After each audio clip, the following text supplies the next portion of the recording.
ដើម្បីជាសភនភាពបាននេះចំលើប្រកេះបាទបាទសម្ដេចព្រះសង្ឃរាជនិលទៀងតែម្ដងថ្ងៃរៀបលិចចំពុកម៉ែបងនេះបាទលិចចំ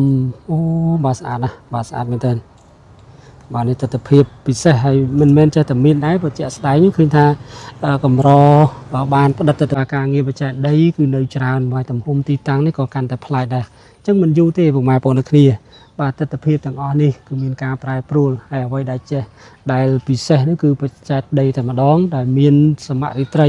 បាទចំនួន2ដងក្នុងមួយឆ្នាំបាទនៅក្នុងថ្ងៃទី22ចន្លោះ20បាទ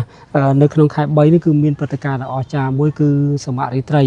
នៅទឹកដីប្រាសាទអង្គរវត្តប៉ុន្តែនៅក្នុងកោះប្រជុំទេពនេះក៏ពិសេសដែរគឺសមរិត្រីគឺនៅលើបច្ចេកដីនេះតែម្ដងអញ្ចឹងនេះគឺជាទស្សនភាពនិងហេតុការណ៍ដ៏គួរឲ្យ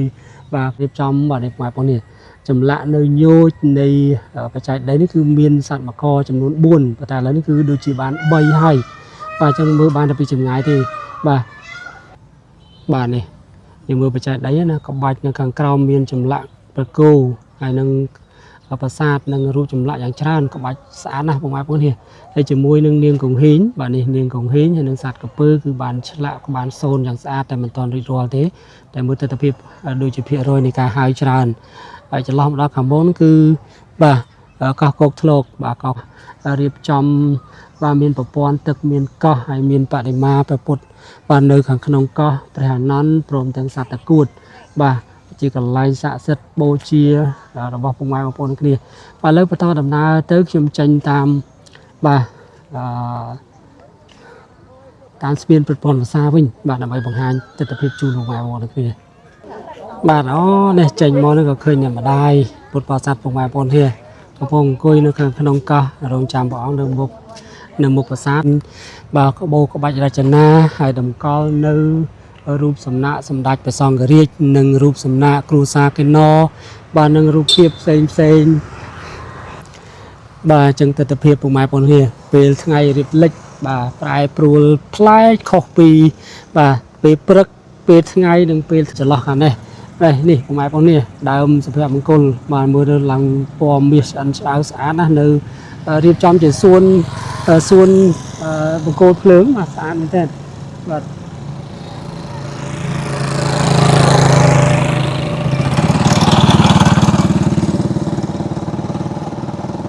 បាទនេះទស្សនវិជ្ជាពីខាងក្រៅពុកម៉ែបងប្អូននេះព្រោះខាងក្រៅមើលឃើញស្អាតដោយសារតែមានសួនមានការរៀបចំរចនាសម្ព័ន្ធហើយពិសេសផ្លូវបាទបង្គោលភ្លើងនិងតែទស្សនវិជ្ជាអស់បាទសកម្មភាពនៃជាងអញ្ចឹងមានតែទៅផ្ទះដែរប៉ុន្តែចង់បង្ហាញជូនពុកម៉ែបងប្អូនគ្នាឥឡូវខ្ញុំចូលមកខាងក្នុងនេះបាទនេះចឹងផ្នែកខាងក្នុងណាពុកម៉ែបងប្អូននេះខាងក្នុងបាទខ្លោងទ្វារតែម្ដងខ្លោងទ្វារនេះធំមានទំហំខ្ពស់ហើយការរៀបចំស្អាតប្លែកខុសពីខ្លោងទ្វារទាំង4បាទហើយផ្នែកខាងក្នុងនេះបាទជាប៉មនៅខាងក្នុងគឺបោកហើយប៉ុន្តែអត់ទាន់មានការបៀកឬក៏បិទការ៉ូថ្នាំទេអញ្ចឹងណាក៏នៅមានសកម្មភាពថ្មីខ្ញុំត្រូវប្រើពណ៌អ្វី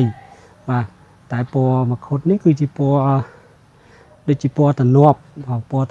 ទឹកមាសទេអញ្ចឹងរងចាំមើលដែរអាចថាជាពណ៌ទឹកមាសសុទ្ធឬយ៉ាងណាបាទហើយជាមួយនឹងក្បាច់សន្តាយាតាមច្រកនៃទិសទាំង4នេះគឺត្រូវរើចេញអញ្ចឹងដូចបង្ហាញជូនមុននឹងអញ្ចឹងប្រហែលបងនេះតែមានការផ្លាស់ប្ដូរថ្មីបាទនេះអញ្ចឹងឥឡូវមានប៉ុណ្ណេះសម្រាប់ប្រាសាទព្រះភូមិឥឡូវខ្ញុំបន្តដំណើរចេញទៅខាងក្រៅតាមច្រកបាទក៏ជំរាបសួរពុកម៉ែបងប្អូនគ្នាឥឡូវនេះគឺថ្ងៃរៀបលិចល្មមជាមួយនឹងទស្សនវិជ្ជាក្នុងកោះប្រជុំទេពយ៉ាងណាមិនមានអ្វីច្រើនទេដោយសារតែទស្សនវិជ្ជាពេលល្ងាចគឺបាទមានពុទ្ធបរិស័ទតិចថ្ងៃនេះគឺឥឡូវនេះគាត់ធ្វើដំណើរចេញទៅក្រៅវិញអស់ហើយខ្ញុំបាទនៅខាងក្នុងនេះធ្វើបច្ចុប្បន្នភាពពីខាងក្នុងរួចចេញទៅក្នុងទឹកដីវត្តបាទបន្តបង្ហាញជូនពុកម៉ែបងប្អូនគ្នានៅបច្ចុប្បន្នភាពនិងទស្សនវិជ្ជារួមនៃការងារកសាងក្នុងទឹកដីវត្តបាទអញ្ចឹងបាទឃើញថាភ្លៀងប្រហែលថ្ងៃឥឡូវស្លឹកអំពិលនេះគឺលាស់ឡើងខ្ចីពេញដើមតែម្ដងនេះពុកម៉ែបងប្អូនគ្នាបាទផ្ញើទស្សនវិជ្ជានេះជូនពុកម៉ែបងប្អូនគ្នាសូមជួយ Subscribe Channel YouTube របស់ខ្ញុំម្នាក់មួយផងដើម្បីទទួលបានទស្សនវិជ្ជាថ្មីបន្តជាប្រចាំថ្ងៃឥឡូវខ្ញុំបន្តដំណើរលើផ្លូវមួយខ្សែនេះឆ្ពោះសំដៅទៅបាទចេញទៅខាងក្រៅដែលបាទសងខាងជាមួយនឹងអាស្រមបាទជាមួយនឹងប្រាសាទជាមួយនឹងអាស្រមជាមួយនឹងបច្ចេកដី và nơi cả sầm đây đượcกระพงแต่ก่อสร้างvàการเงียบใจได้คือในจานไว้ทำพุ่มตีตั้งนี่ก็การแต่พลายได้จังมันอยู่ที่ผมหมายปนเคลียvà ទស្សនវិជ្ជាទាំងអស់នេះគឺមានការប្រែប្រួលហើយអ្វីដែលចេះដែលពិសេសនេះគឺបច្ចេកដីតែម្ដងដែលមានសមត្ថរីត្រីបាទចំនួន2ដងក្នុងមួយឆ្នាំបាទនៅក្នុងថ្ងៃទី21 22ចន្លោះ20បាទនៅក្នុងខែ3នេះគឺមានព្រឹត្តិការណ៍ដ៏អស្ចារ្យមួយគឺសមត្ថរីត្រីនៅទឹកដីប្រាសាទអង្គរវត្តប៉ុន្តែនៅក្នុងកោះប្រជុំទេពនេះក៏ពិសេសដែរគឺសមត្ថរីត្រីគឺនៅលើបច្ចេកដីនេះតែម្ដងចឹងនេះគឺជាទស្សនវិជ្ជានិងហេតុការណ៍ដ៏គួរឲ្យបាទគួរឲ្យអស្ចារ្យដែលរៀបចំឡើងដោយព្រះអង្គគ្រូពុកម៉ែបងប្អូនគ្នាអញ្ចឹងមានដូចគ្នាសមត្ថរីត្រីនៅក្នុងអង្គរវត្តបាទនៅលើប្រាសាទអង្គរវត្តក៏ដូចជាសមត្ថរីត្រីនៅក្នុងប្រាសាទបាទក្នុងបច្ចេកដីនេះគឺដូចគ្នាតែម្ដងពុកម៉ែបងប្អូនគ្នាជាព្រឹត្តិការណ៍អញ្ចឹងពុកម៉ែបងប្អូនគ្នាខ្ញុំអត់បានមកបង្ហាញបច្ចុប្បន្នភាព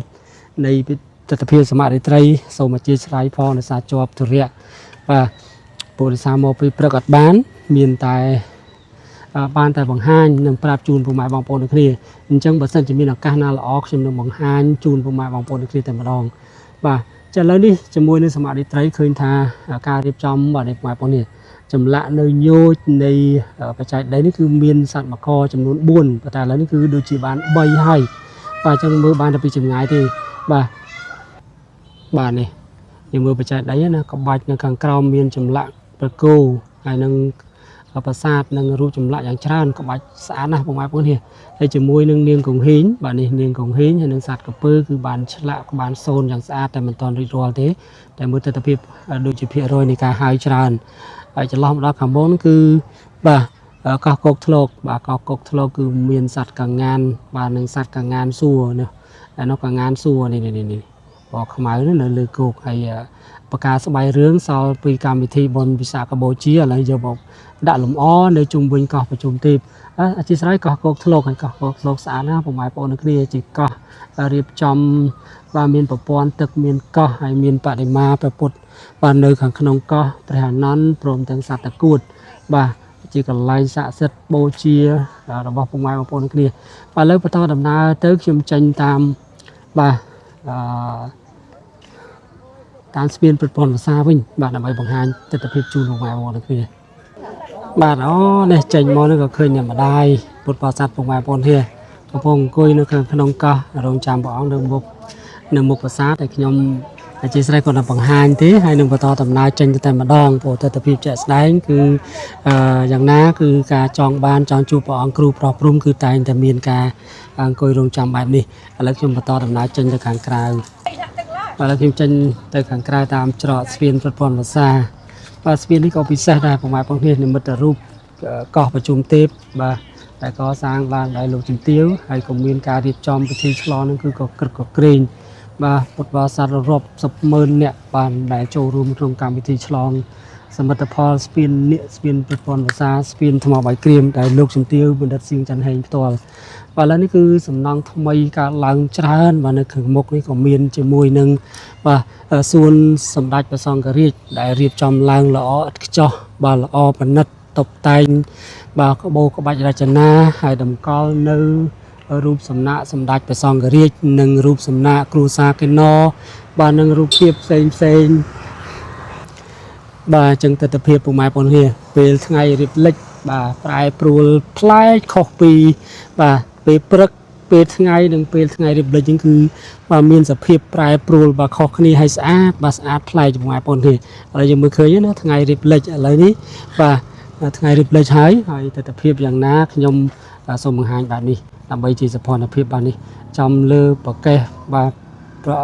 ទសម្ដេចព្រះសង្ឃរាជនិលទៀងតែម្ដងថ្ងៃរៀបលិចចំពុកម៉ែបងប្អូនគ្នាបាទលិចចំអូបាទស្អាតណាស់បាទស្អាតមែនទែន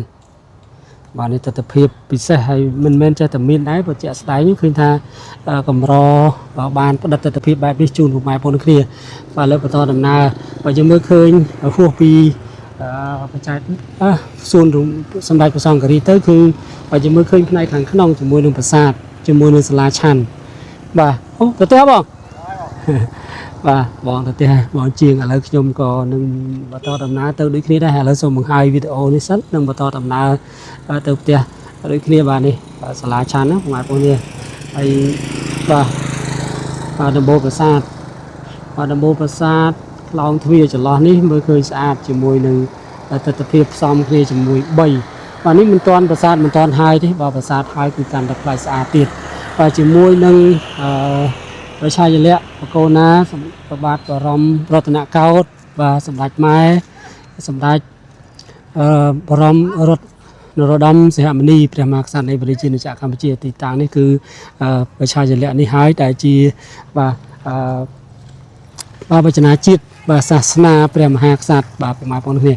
បាទលើបន្តដំណើរបាទបន្តដំណើរទៅខាងមុខហើយបង្ហាញជូនបាទខ្លោងទ្វារទី3ដើម្បីបញ្ចប់នឹងទស្សនវិជ្ជាទៅដល់ខាងមុខតែម្ដងហើយចន្លោះខាងនេះ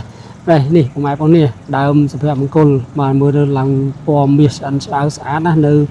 រៀបចំជាសួនបង្គោលភ្លើងបាទស្អាតមែនទែនបាទ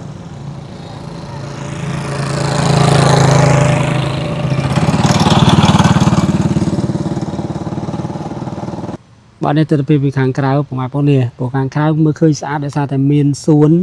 មានការរៀបចំរចនាសម្ព័ន្ធហើយពិសេសផ្លូវបាទបង្គោលភ្លើងនិងប្រព័ន្ធផ្សេងជាមួយនឹងការលម្អដោយរបងប៉ុន្តែនៅតែខ្លោងទ្វារទី3មួយទេប្រហែលបងគ្នានេះនៅតែខ្លោងទ្វារទី3នេះមួយដែល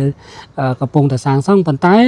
មិនចោតជាបញ្ហាយើងមើលឃើញជាក់ស្ដែងបាទកំពូលខាងលើគឺរួចរាល់ហើយ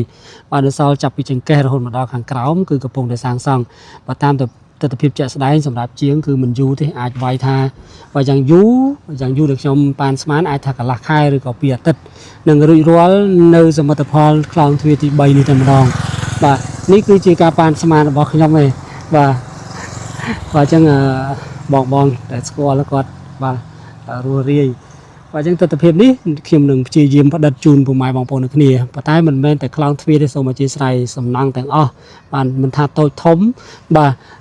ផ្ដិតទស្សនវិជ្ជាទាំងអស់ជូនពុកម៉ែបងប្អូនគ្នាដោយប្រសានអញ្ចឹងឥឡូវនេះគឺចាប់ដើមបោកចាប់ដើមបន្តការងារឡើងវិញបាទហ្នឹងហើយបងគាត់ផ្លេគាត់ថាឲ្យខ្ញុំទៅផ្ទះហើយខ្ញុំថាខ្ញុំទៅប៉ុន្តែខ្ញុំសូមបញ្ចប់វីដេអូសិនដើម្បីធ្វើបច្ចុប្បន្នភាពពេលល្ងាចជូនពុកម៉ែបងប្អូនដូចគ្នាបាទអញ្ចឹងផ្លេចបញ្ជាក់ប្រាប់ពុកម៉ែបងប្អូននេះទស្សនវិជ្ជាពេលល្ងាចឥឡូវល្ងាចនេះសរុបទស្សនវិជ្ជាដូចអ្វីដែលពុកម៉ែបងប្អូននេះឃើញការងាររបស់បងជាងចាប់ផ្ដើមបាទប្រែប្រួលពីមួយថ្ងៃទៅមួយថ្ងៃឥឡូវនេះផ្នែកខាងក្រោមនេះចាប់ដើមពុកម៉ែបងប្អូនគ្នារៀងប្លែកពីខាងមុខបាទជាងខាងក្នុងព្រោះខាងក្នុងគាត់អាចធ្វើក្រោយតែទស្សនវិជ្ជាបើការរៀបចំពីមួយថ្ងៃទៅមួយថ្ងៃប្រែប្រួលមែនតែពីខាងលើនេះគឺរួចរាល់ហើយបងទាដោះអស់បាទឬអស់ហើយនៅសល់ផ្នែកខាងក្នុងផ្នែកខាងក្រោមបាទចិត្តតែច្រឡំបាទចិត្តតែច្រឡំមាត់ជាស្រ័យពុកម៉ែបងប្អូនគ្នាបាទជាប់ហើយបាទជាប់ហើយបាទរេទៅរេមកបាទឥឡូវចំពីខាងមុខខ្លោងទ្វារទី3តែម្ដងពុកម៉ែបងប្អូនគ្នាអញ្ចឹងទស្សនវិជ្ជាបាទដល់ស្រស់ស្អាតនេះគឺមិនចង់បែកចិត្តតាណាទេប៉ុន្តែបាទដោយសារតែទស្សនវិជ្ជាអស់បាទសកម្មភាពនៃជាងអញ្ចឹងមានតែទៅផ្ទះដែរប៉ុន្តែចង់បង្ហាញជូនពុកម៉ែបងប្អូនគ្នាឥឡូវខ្ញុំចូលមកខាងក្នុងនេះបាទនេះ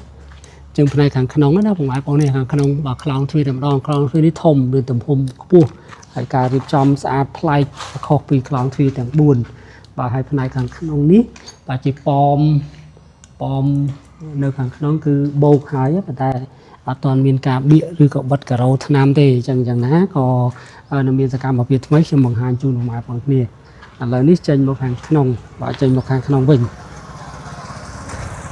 មកខាងក្នុងបង្ហាញជូនផ្នែកខាងក្នុងបាទមានទស្សនវិជ្ជាបែបនេះបាទមិនទាន់មានអ្វីប្រែប្រួលថ្មីបន្ថែមទេហើយខ្ញុំបាទនឹងព្យាយាមផ្ដិតជូនពុកម៉ែបងប្អូនគ្នាដែរហើយសូមអធិស្ឋានមកខាងក្នុងនេះគឺមានតែទៅបង្ហាញជូននៅប្រាសាទព្រះភូមិរួចចេញទៅខាងក្រៅបន្តទៀតបាទកន្លែងលោមានអ្វីប្លែកសម្រាប់ថ្ងៃនេះបាទព្រោះថ្ងៃមុនហ្នឹងគឺឃើញថាជាងគាត់បាទរៀបចំបាទបៀកនៅឆ្នាំផ្នែកខាងក្រោមនៃប្រាសាទព្រះភូមិឥឡូវនេះថ្ងៃនេះគឺចង់ដឹងថាការងាររបស់គាត់ហ្នឹងគឺប្រែប្រួលដល់កម្រិតណាហើយបាទអញ្ចឹងតាមដានទាំងអស់គ្នាជាមួយខ្ញុំហើយខ្ញុំនឹងបង្ហាញរហូតដល់ផ្នែកខាងមុខនៃ ในวอดจันทร์ประจุตนารามแต่จังบางหางจูนผลิตนี่ผมหมายปนจะมวยในสลาชั้นจีสไลเปรย์บฮีมันตอนมีนวัยแปรปรวนประทายมันที่อย่างนั้นขยมกองมันจะปาได้ว่ามีในโรงจำเนี่ยจียิมดัตตะพิบจูนผมหมายบางปนนักเรียนบ่าแล้วนี่บ่าจะล้อนี่เราถอดบีจะล้อนี่เรียนสะอาดทีนี้ผมหมายปนนี่บ่าในจะล้อนี่คือสะอาดมีคลองทวีตีปีคลองทวีตีมวยหายหนึ่งปราสาทประพุ่มบ่าโอ้มานี่ปราสาทประพุ่มโดยเจริญกับบัตรสันติเยจันนี่ผมหมายพวกนี้บ่าเจสไรนี่เมื่อไปจำง่ายเคยแต่ตายไปหาจีอาจมีการพลัดโดหัวใจสไลด์เนี่ยผมหมายพวกนี้บัตรสันติมันเตอหรือก็ข้อพลังกับรู้คือเตอแต่เรือจันสำหรับแต่ตะเพียบจะสไลด์บ่าในขนมตึกใดวอดมันทาปราสาทโตยทมบาสลาโตยทมเรื่องสำนักโตยทมที่คือฉลองกัดบ่าปองครูปนิดบ่ามันเติมเตอคือเตอถือกาบ่าพลัดโดบ่าปัวสำนักต่างอ้อคือจีสำนักได้ตุกสำรับบ่าจีบ่าเกมรดกพ้องจีสระมันตีนำใบบ่าวัปทศาสนามวยในขนมวัดจันทร์ประจุตนารามจังราชนาบทต่างอ้อนั่นคือปองครูตายมันเจ้าที่คือตายรีบจอมแต่ตามบ่าแบบบทในเกมรดกหรือก็จีก็บัดจำลองหรือก็บัดดาวในปราสาทโบราณขมายโดยตัวอย่างบ่าระบองผมหมายปนเนี่ยระบองวัดจันทร์ประจุตนาราม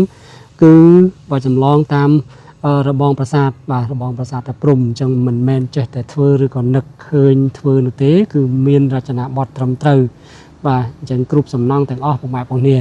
ผมหมายปนที่ประกาศจีบานเคยให้มันแมนแต่ขยมจีเนี่ยบางหายนี่ปราบที่บ่าเจสได้คือโมเคยตัวคือบานเคยโดยเนี่ยบ่าบาทเนี่ยสละจราจรผมหมายปนเนี่ย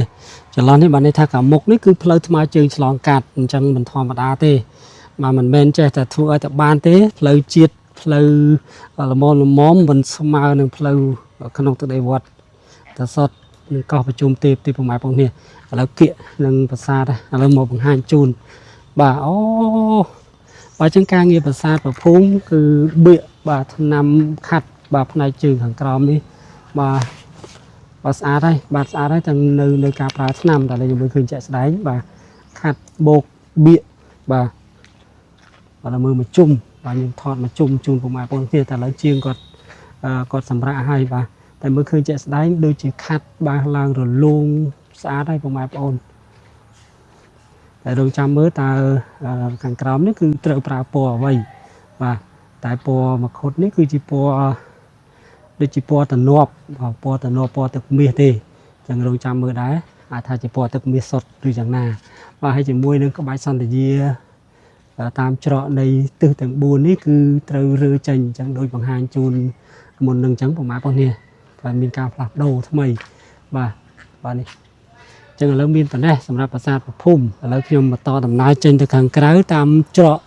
ในคลองทวีตีปีหายหนึ่งสมบัติเป็นจ็อบในวิดีโอในแต่มาดองบ่าไอ้คลองทวีตีปีนี้พองได้ของมีการกับมันสูจิจรันบัดพารุยรอหายเดินบ้านในเย็บปีคลองทวีรุยบ่าตายในสลักทวีได้มันตอนหายมันตอนผมเปียมาจังอย่างนั้นเขียนมากันเลยแต่จียืมดัดได้ประสันจีมีเอาไว้ทำไมหนึ่งการบ่มเปียสลักทวีโดยสลักคลองทวีตีมวยปาตีบ้วนหนึ่งตีปรามได้คือเขียนบานเธอปัจจุบันเพียบซบทรายหรือทอดจูนยาจูนพวกไม้บางปนนึกนี่แต่เพียบออชานะเพื่อได้บ่มเปียคลองทวีสลักทวีบ่าจังมันมีเอาไว้จานที่พวกไม้ปนนึกนี่เขียนบานสมมันจับตรมดิแต่มาดองแต่มุนมันจอบนึงผสมจูนโปพวกไม้บางปนคณีจูบตายสักไรศกประกอบระบอบตัวเตียนเมียนบ้านเพื่อดำนาที่จะช่วยในนี้สมศกสวัสดิภาพไปจังออกกุญจางชุบาทสมถึงเรียบ